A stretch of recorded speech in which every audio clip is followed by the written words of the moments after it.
so I'm going to talk about backyard broiler flock management today. Broilers are a meat-type chicken, so I'm just going to go through the process of how you get them to when they're officially like in their meat form that you would normally see them in a grocery store. So starting off, you will have your different breeds you can go into. This is a Cornish, this is an Orpington, and this is a Jersey Giant.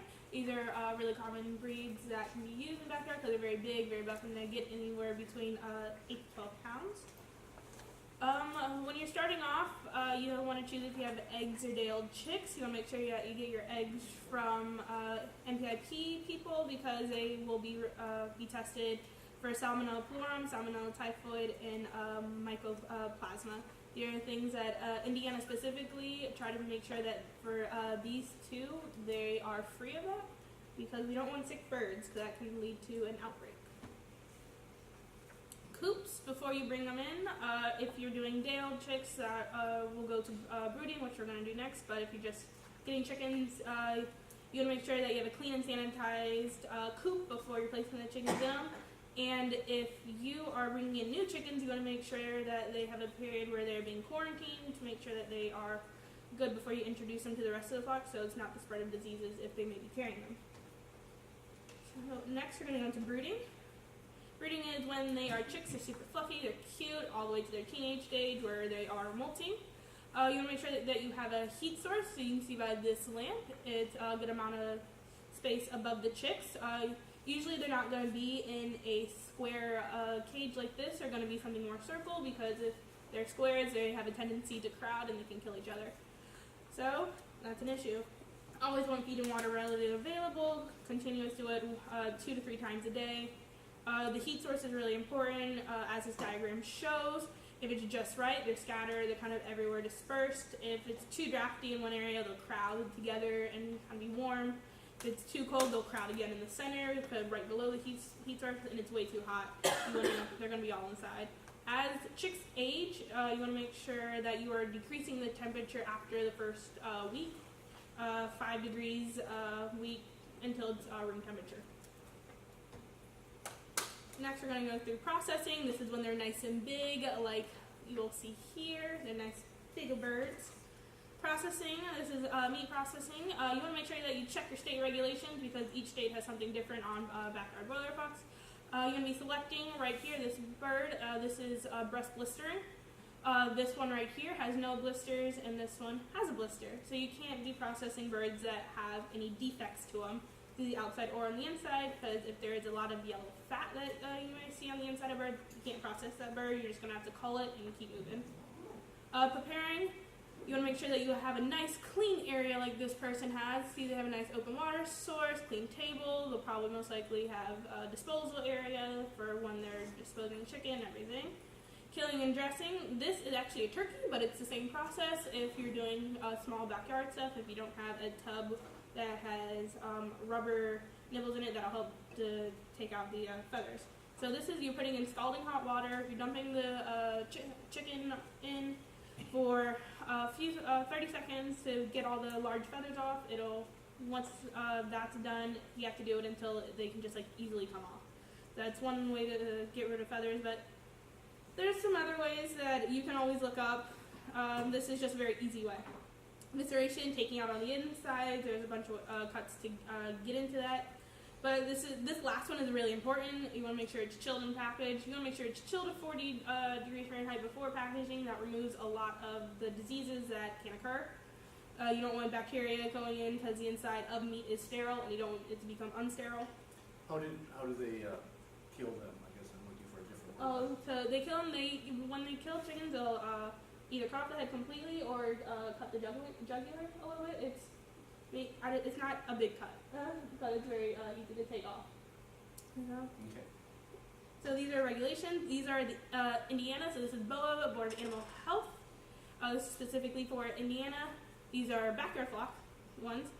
So birds can be processed without inspection if you are butchering or killing more than less than 1,000 birds annually, and you're selling directly to the end consumer, so you're not going to restaurants, farmers markets, or anything else in between.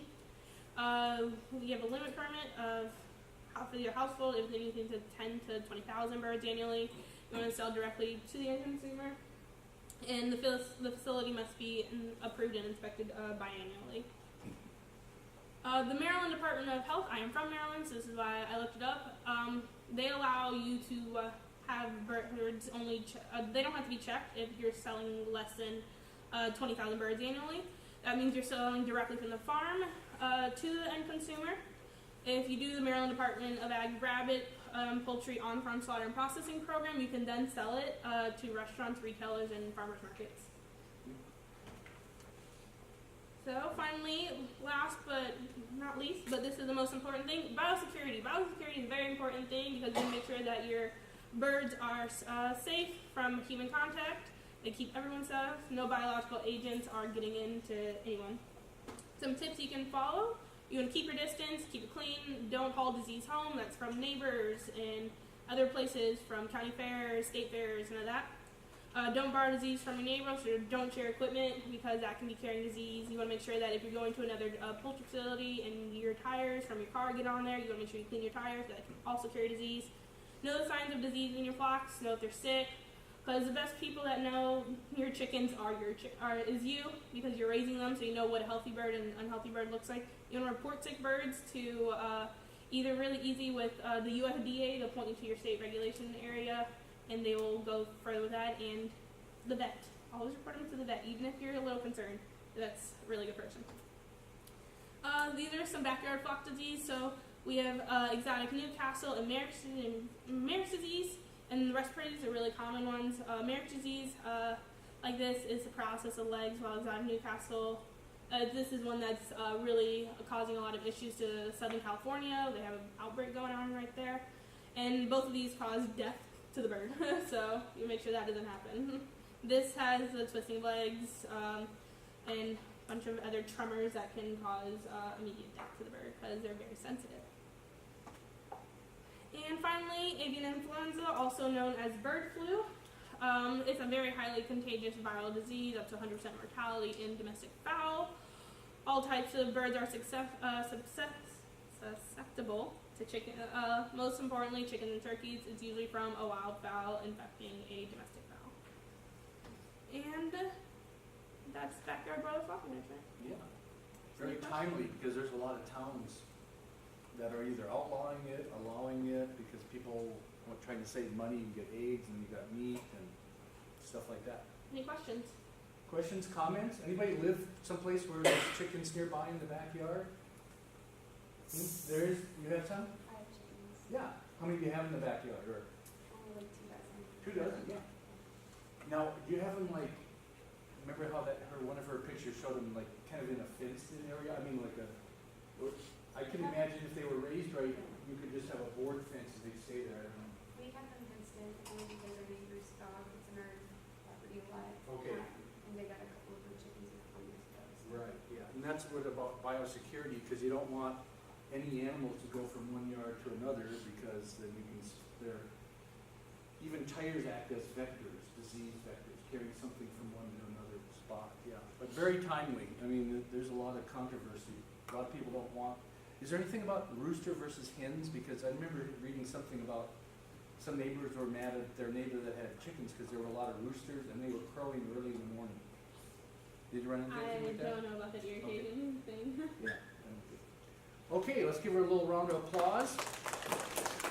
And, yeah, go ahead. Lauren, why don't you come on up while we're getting ready.